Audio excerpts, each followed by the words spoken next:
मदनपुर गांव में हरिया किसान अपनी पत्नी कुसुम के साथ रहता था। उन दोनों का एक बेटा था जिसका नाम मोहन था। मोहन बड़े से शहर में एमबीए करके एक बड़े से ऑफिस में काम करता। वहीं मोहन के पिता हरिया जो खेत में काम किया करते थे। एक दिन हरिया किसान अपने खेतों में से काम कर कर वह अपने घर आ रहा था। तभी उसे रास्ते में एक गांव का आदमी मिल जाता है जो हरिया किसान से बोलता है। अरे हरिया भाई, तुम्हारे बेटे का क्या हुआ? उसकी पढ़ाई अभी तक पूरी नहीं हुई क्या? अभी तक वह घर नहीं आया? अरे नहीं भाई रामू, ऐसी बात नहीं है। मेरा बेटा मोहन शहर में पढ़ाई पूरी कर कर अब वह किसी बड़े ऑफिस में नौकरी कर रहा है। हरिया भाई, तुम्हारी मेहनत रंग लाई। तुम्हारा बेटा मोहन पढ़ लिख कर किसी अच्छे ऑफिस में काम कर रहा है। अरे हाँ भाई रामू, तुम सही बोल रहे हो। मेरा बेटा बहुत मेहनत किया है, तभी तो वह आज उस पोजीशन पर है। हरिया भाई, एक मेरा बेटा है बिरजू, जो दिन भर इधर उधर घूमता रहता। रामू भाई ऐसे मत बोलो, एक ना एक दिन तुम्हारा बेटा बिरजू भी अपने पैरों पर खड़ा हो जाएगा।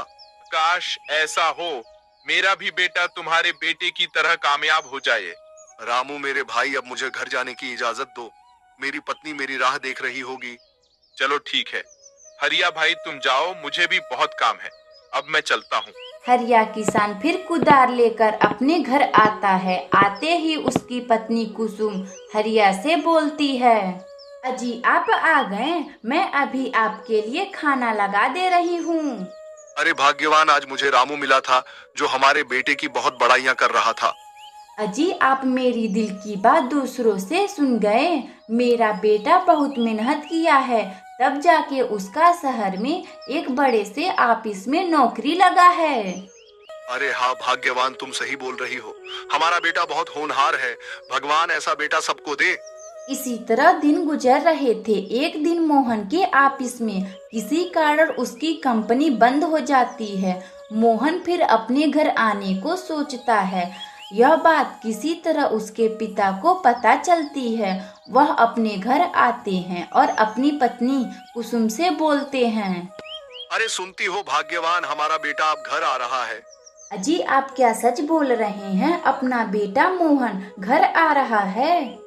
हाँ भाग्यवान, अपना मोहन शहर से अपने घर को आ रहा है। उसकी कंपनी अब बंद हो चुकी है।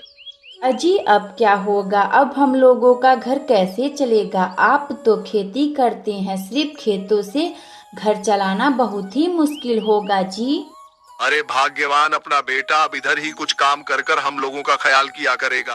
अगली सुबह मोहन अपने घर आता है और अपने पिता से बोलता है, पिताजी मेरी कंपनी अब बंद हो चुकी है। अब मैं भी गांव में कुछ काम कर कर अपना जीवन यापन करूंगा। मोहन बेटे, तुम सही बोल रहे हो। तुम इधर ही कोई कंपनी खोज कर नौकरी करो। पिताजी मैं कल ही नौकरी खोजने जाऊंगा। अगली सुबह मोहन एक नौकरी खोजने एक कंपनी में जाता है। जाते ही वह मैनेजर से बोलता है, हेलो सर, मेरा नाम मोहन है। मैं शहर से एमबीए किया हूँ। आपकी कंपनी में कोई भी काम हो तो मुझे दे दे। मोहन, हमारे इस कंपनी में कोई भी सीट खाली नहीं है। सीट पहले से ही भरी पड़ी है।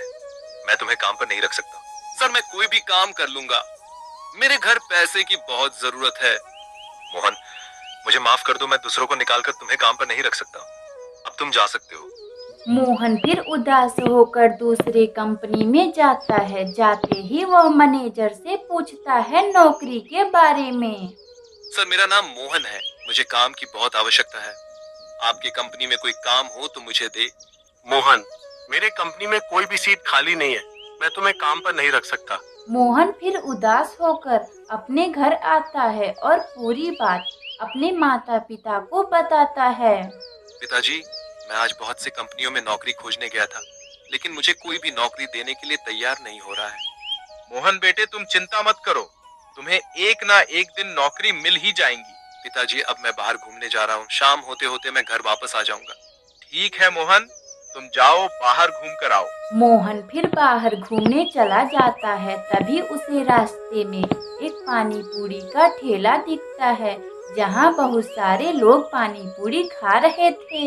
अरे वाह, मुझे मिल गया आइडिया। अब मैं भी कल से पानी पूरी बेचना शुरू कर दूंगा। मोहन फिर अगली सुबह से पानी पूरी का ठेला खोल लेता, जिस पर एमबीए पानी पूरी वाला लिखा हुआ था। मोहन की दुकान देखकर कुछ लोग उसके दुकान पर पानी पूरी खाने के लिए जाते हैं। भाई मोहन, मुझे जरा अपना पानी पूरी खिलाना। जरा देखो कि तुम कैसे पानी पूरी खिला रहे हो। अभी खिलाता हूँ। मोहन फिर पानी पूरी खिलाने लगता है। उस ग्राहक को मोहन का पानी पूरी बहुत ही अच्छा लगता है। मोहन भाई वाह, क्या पानी पूरी बनाते हो तुम, खाने में तो मजा ही आ गया।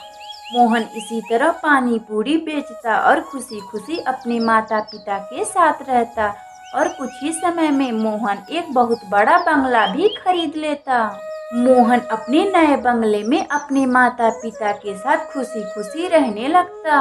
अगर आपको यह कहानी अच्छी लगे तो वीडियो को लाइक करें और चैनल को सब्सक्राइब करें और बेल आइकन को दबाना ना भूलें। हमें कमेंट में बताएं कि हमारी कहानी आप लोगों को कैसी लगी।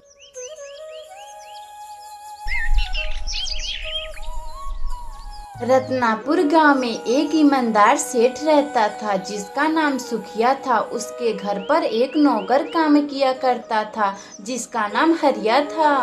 सुखिया सेठ खाने पीने का बड़ा शौकीन था। वह तरह तरह का व्यंजन खाया करता था।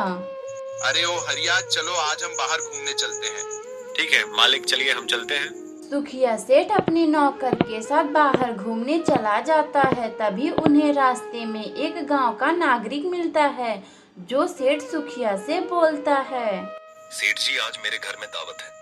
मैं चाहता हूँ कि आप चलिए मेरे घर दावत खाने। अरे हाँ हाँ, क्यों नहीं, मैं अभी चलता हूँ। सेठ सुखिया फिर उस आदमी के घर दावत खाने चला जाता है जो बहुत से भोजन बनवाया हुआ था। सेठ जी अब आप खाना शुरू कीजिए और खाकर बताइए कि ये कैसा बना है। अरे हाँ, क्यों नहीं, मैं अभी खाकर बताता हूँ। सेठ सुखिया खाने का निवाला अपने पेट में डालता है। उसे दावत का खाना बहुत ही अच्छा लगता है। भाई वाह, दावत खाने में तो मजा ही आ गया। अरे वाह, क्या दावत है, इसे खाने में तो मजा ही आ गया। सेठ सुखिया दावत खाकर चला जाता है और अपने घर आकर अपने नौकर से बोलता है, हरिया वाह, उस आदमी के घर का दावत खाने में तो मजा ही आ गया। सेठ जी क्या सचमुच आपको दावत अच्छा लगा? अरे हाँ हरिया, मुझे दावत बहुत अच्छा लगा। काश कभी ऐसा दावत मुझे फिर मिले खाने को। हरिया फिर सेठ के घर से काम कर कर अपने घर आता है। अपनी पत्नी से बोलता है, अरे सुनती हो, एक बात बोलूं? अजी क्या बात है, जो भी बोलना है बोलिए, इसमें पूछने की क्या बात है। सेठ जी को दावत खाना बहुत अच्छा लगता है, क्यों ना हम उन्हें दावत पर बुलाए? अजी आप सही बोल रहे हैं, हमें सेठ जी को दावत पर बुलाना चाहिए। उनके वजह से हम लोगों का घर चलता है। अगली सुबह हरिया काम करने सेठ के घर जाता है और उनसे बोलता है, सेठ जी मेरी पत्नी बहुत अच्छा खाना बनाती है, आप मेरे घर शाम को दावत पर आइए।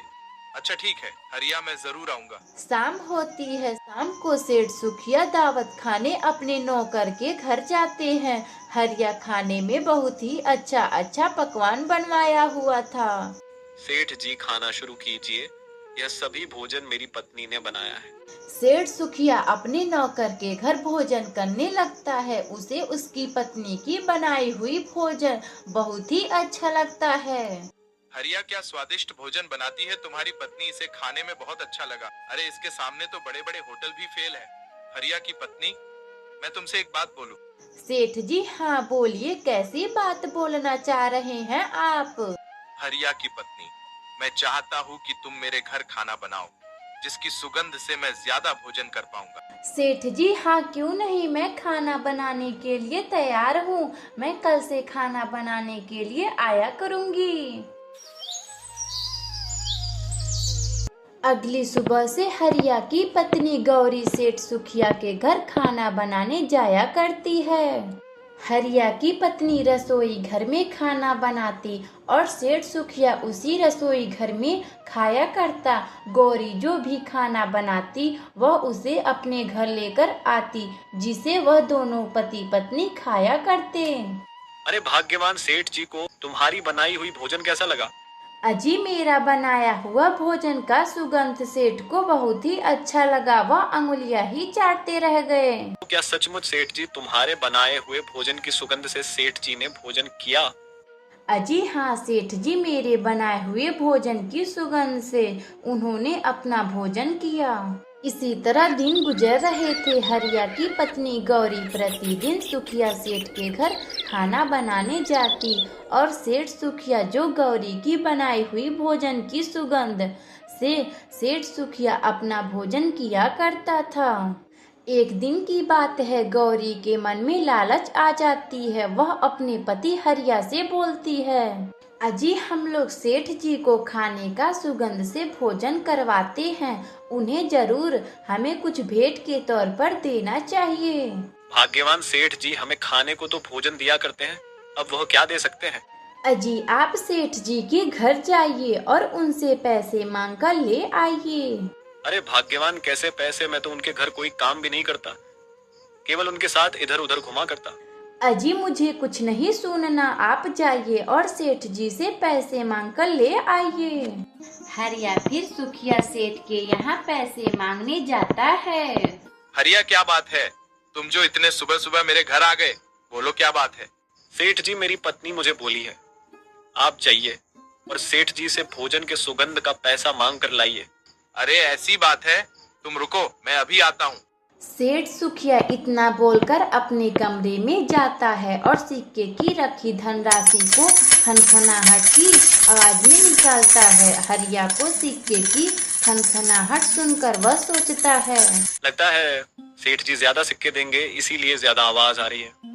सेठ सुखिया फिर अपने कमरे में से बाहर आता है। हरिया सेठ की हाथों में सिक्के ना देखकर वह सेठ जी से बोलता है, सेठ जी आपके हाथों में तो एक भी सिक्के नहीं है, आपके कमरे में से तो बहुत आवाज आ रही थी। हरिया तुम शायद समझे नहीं सिक्कों की खनखनाहट से। मुझे तो कुछ भी समझ नहीं आ रहा, आप क्या कहना चाहते हैं? हरिया कैसे सिक्के, मैं तो तुम्हारा भोजन नहीं खाता हूँ, मैं तो केवल उसका स्वाद लेता हूँ, भोजन तो वह तुम दोनों खाते हो, इसीलिए मैं तुम्हें सिक्के की खनखनाहट सुनाया हूँ। हरिया को सेठ जी की बात समझ आ जाती है। वह अपने घर आ जाता है। आते ही उसकी पत्नी, अजी क्या हुआ, आपको सेठ जी ने पैसे नहीं दिया? अरे नहीं भाग्यवान, उन्होंने कहा है कि वह तो केवल भोजन का सुगंध लेते हैं, भोजन तो हम सब करते हैं, इसीलिए वो हमें पैसे नहीं दिए। हरिया की पत्नी को समझ आ जाता है और वह अब बिना पैसों के सेठ सुखिया के घर खाना बनाया जाया करती थी। अगर आपको यह कहानी अच्छी लगी तो हमारे वीडियो को लाइक करें और चैनल को सब्सक्राइब करें।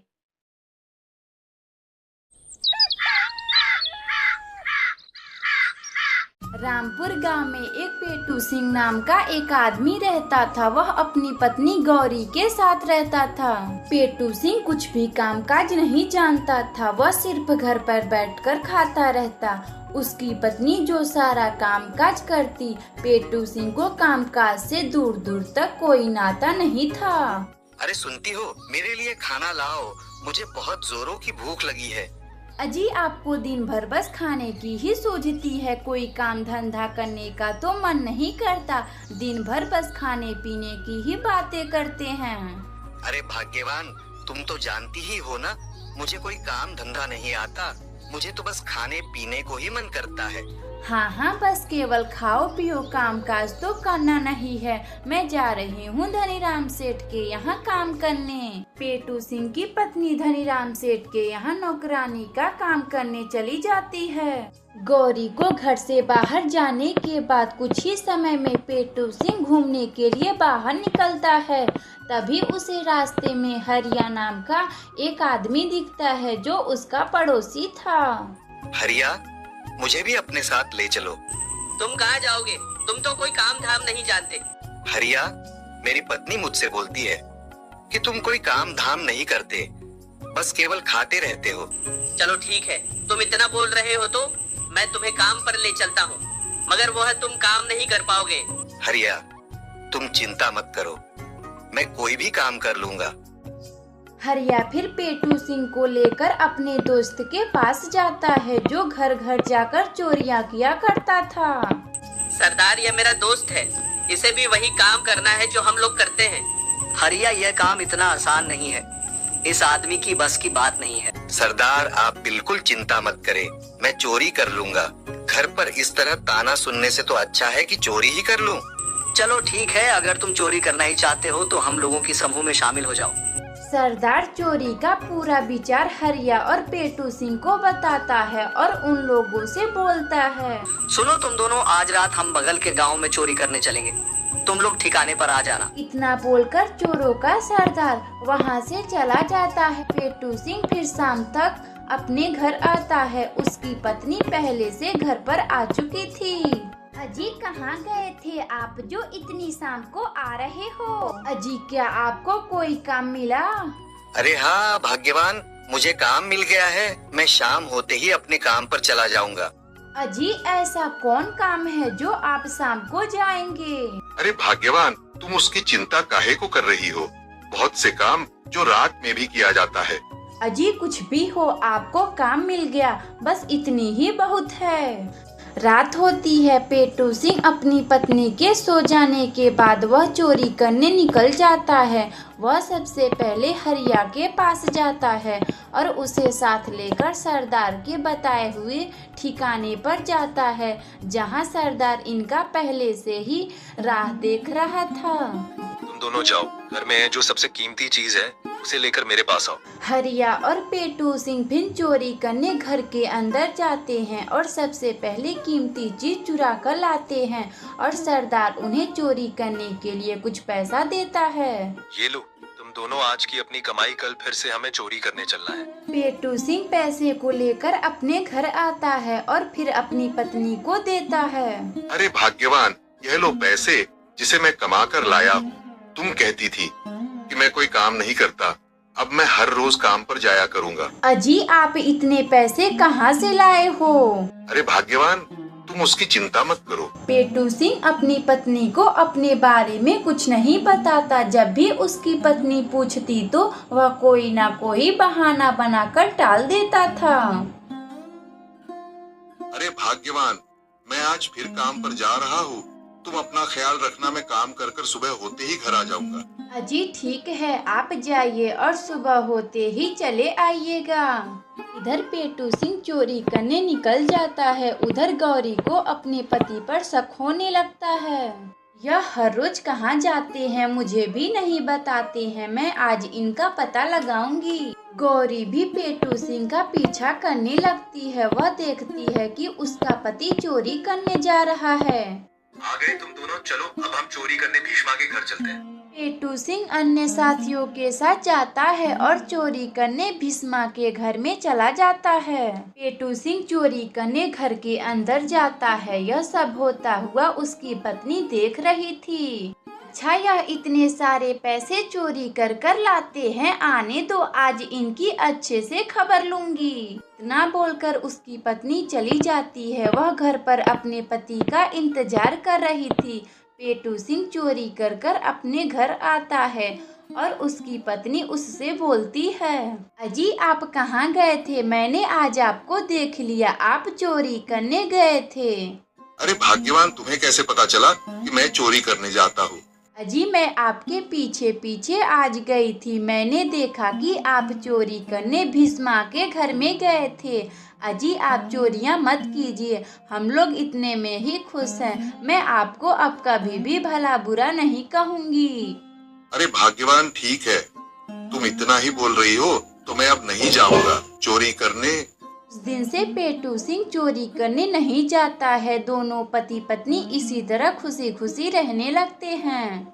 प्यारे दोस्तों, अगर आपको यह कहानी अच्छी लगे तो वीडियो को लाइक करें और चैनल को सब्सक्राइब करें और बेल आइकन को दबाना ना भूलें। हमें कमेंट बॉक्स में बताएं कि हमारी कहानी आप लोगों को कैसी लगी। ढोलकपुर गांव में दो भाई रहा करते थे।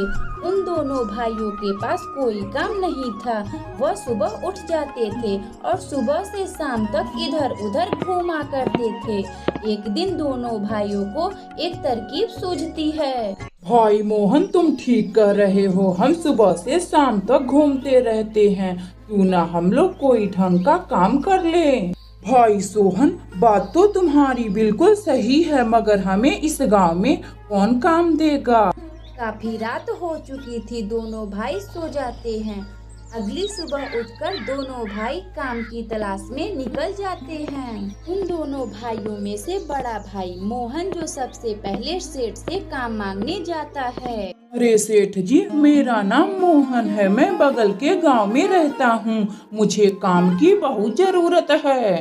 अरे हाँ, क्यों नहीं, दे दूंगा। पहले यह बताओ, इससे पहले कहीं और काम किए हो? अरे सेठ जी, मैं तो कोई काम नहीं जानता, आप बता देंगे क्या करना है तो मैं सारा काम कर लूंगा। नहीं नहीं, मुझे ऐसा आदमी चाहिए जो काम जानता है, मैं तुम्हें काम पर नहीं रख सकता। इधर छोटा भाई सोहन भी काम की तलाश में इधर उधर भटक रहा था, उसे भी कोई काम नहीं देता है। तभी सोहन को एक मकान मालकिन दिखती है। मालकिन, आपके पास कोई काम है तो बताए, मुझे काम की बहुत आवश्यकता है, मैं कोई भी काम कर सकता हूँ जो आप कहेंगी। इससे पहले कहीं काम किए हो जो मेरे घर पे काम मांगने आए हो?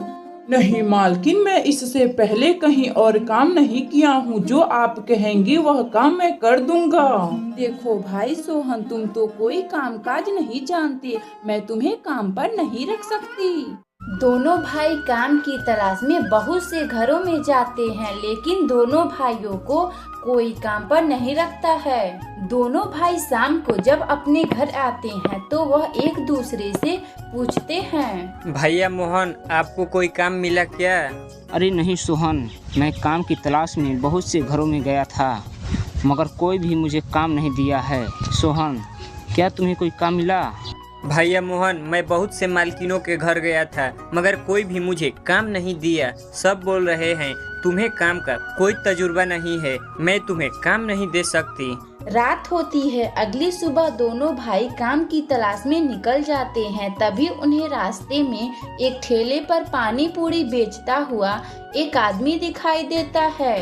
भैया मोहन, वह रहा पानी पूरी का ठेला, चलो हम पानी पूरी खाने चलते हैं। सोहन, हाँ क्यों नहीं, चलो हम चलते हैं। दोनों भाई पानी पूरी के दुकान पर पानी पूरी खाने जाते हैं। भाई जरा हम दोनों भाइयों को पानी पूरी खिला देना। दुकानदार मोहन और सोहन को पानी पूरी खिलाने लगता है। मोहन और सोहन को दुकानदार का पानी पूरी बहुत ही अच्छा लगता है। भाई वाह, क्या पानी पूरी है तुम्हारी, खाने में तो बिल्कुल मजा आ गया। दोनों भाई दुकानदार को पैसे देकर वहाँ से चले जाते हैं। छोटा भाई सोहन मोहन से कहता है, भैया मोहन, क्यों ना हम पानी पूरी का ठेला लगाते हैं, वैसे भी कोई हमें काम नहीं दे रहा है। सोहन, हाँ बिल्कुल तुम सही बोल रहे हो, हम कल से ही पानी पूरी बेचना शुरू कर देंगे। अगली सुबह से दोनों भाई धनीराम सेठ से कुछ पैसे उधार लेकर पानी पूरी का दुकान खोल लेते हैं। पानी पूरी खा लो, पानी पूरी। मोहन और सोहन के पानी पूरी खा लो।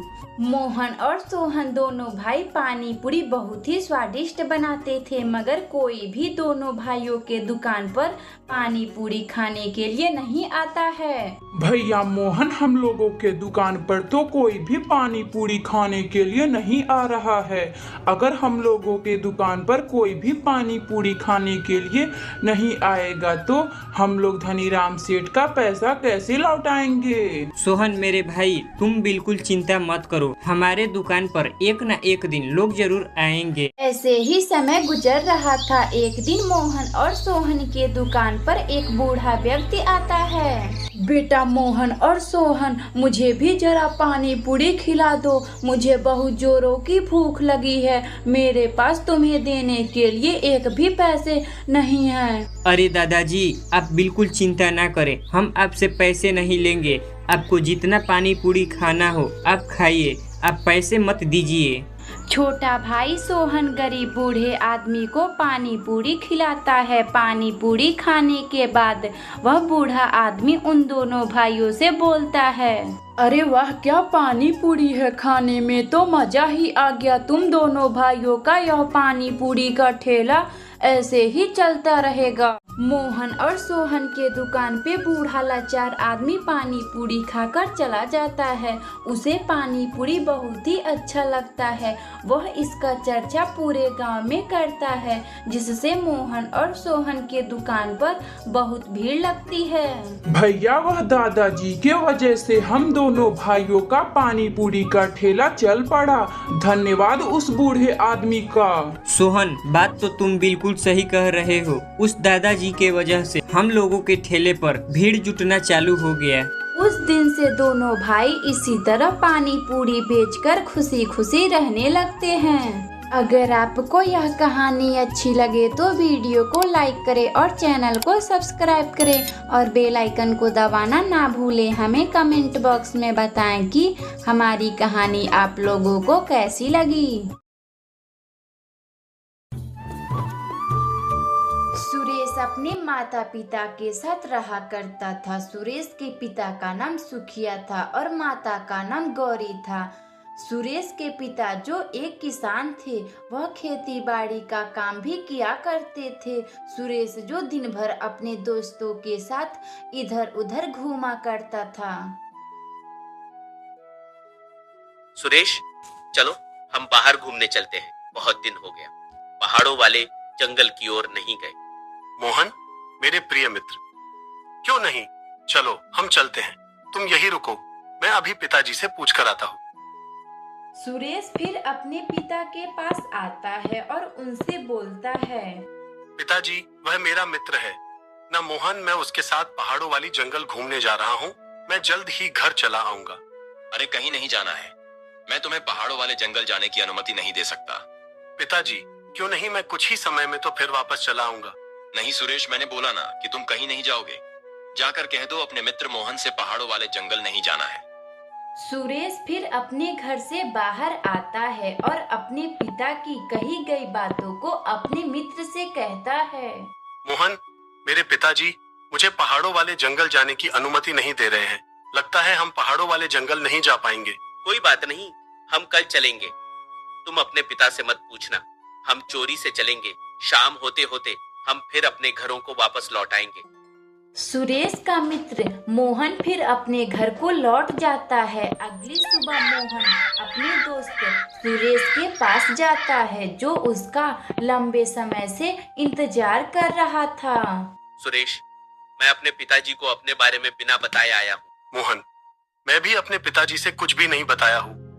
शाम होते ही हम अपने घर चले आएंगे। मोहन और सुरेश दोनों मित्र पहाड़ों वाली जंगल की ओर निकल जाते हैं। चलते चलते उन्हें रास्ते में एक पंडित मिल जाते हैं, जिनका वह दोनों नमस्कार करते हैं। अरे बालक, कहाँ जा रहे हो?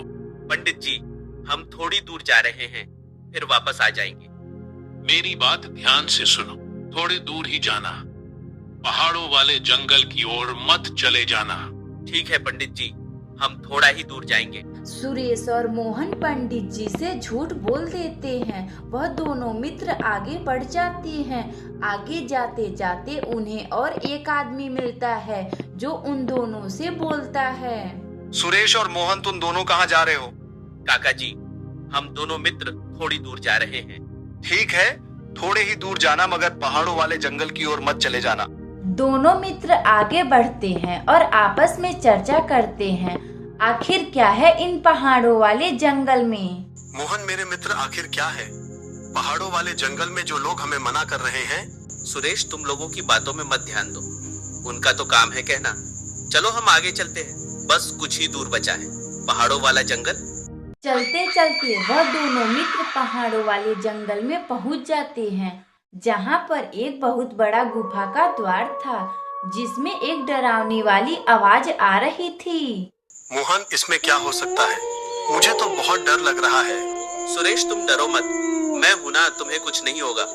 मोहन आगे आगे चलता, सुरेश मोहन के पीछे चलता। तभी उन्हें एक भूत दिखता है, जिसका नाम भोलू भूत था।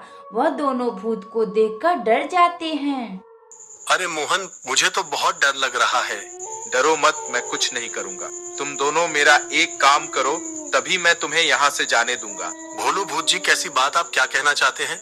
जंगल के बाहर एक किस्म का लकड़ी पाया जाता है, उसे लाकर मुझे दे दो, मैं फिर से इंसान बन जाऊंगा। ठीक है, हम वह लकड़ी लेने जा रहे हैं। अगर तुम मुझे लकड़ी लाकर मुझे दे दोगे तो मैं तुम्हें घर जाने दूंगा। मोहन और सुरेश लकड़ी लाने निकल जाते हैं। जाते जाते उन्हें एक आदमी मिलता है जो उन लोगों से बोलता है, तुम दोनों कहाँ जा रहे हो? हम दोनों दोस्त एक किस्म का लकड़ी लाने जा रहे हैं जो भोलू भूत ने मांगी है। क्या तुम्हें भी वह भूत बेवकूफ बना दिया? भोलू भूत सबको इसी तरह बेवकूफ बनाता है। अरे तुम क्या बोल रहे हो? हमें तो कुछ समझ ही नहीं आ रहा है। वह कोई भूत नहीं है, वह सबको बेवकूफ बनाता है और सबको इसी तरह परेशान करता है। तुम दोनों घर जाओ और फिर कभी इधर मत आना। मोहन और सुरेश अपने घर लौट आते हैं। सुरेश के पिता गुस्से से सुरेश से बोलते हैं, सुरेश तुम कहाँ गए थे? हम लोग कब से तुम्हारी राह देख रहे हैं। पिताजी, मैं और मोहन एक साथ थोड़ी दूर टहलने गए थे। सच सच बताओ सुरेश, कहाँ गए थे? गांव के तुम्हारे काका मुझसे मिले थे। उन्होंने तुम्हें पहाड़ों वाले जंगल की ओर जाते हुए देखे हैं। पिताजी मुझे माफ कर दे, अब मैं कभी भी पहाड़ों वाले जंगल नहीं जाऊंगा।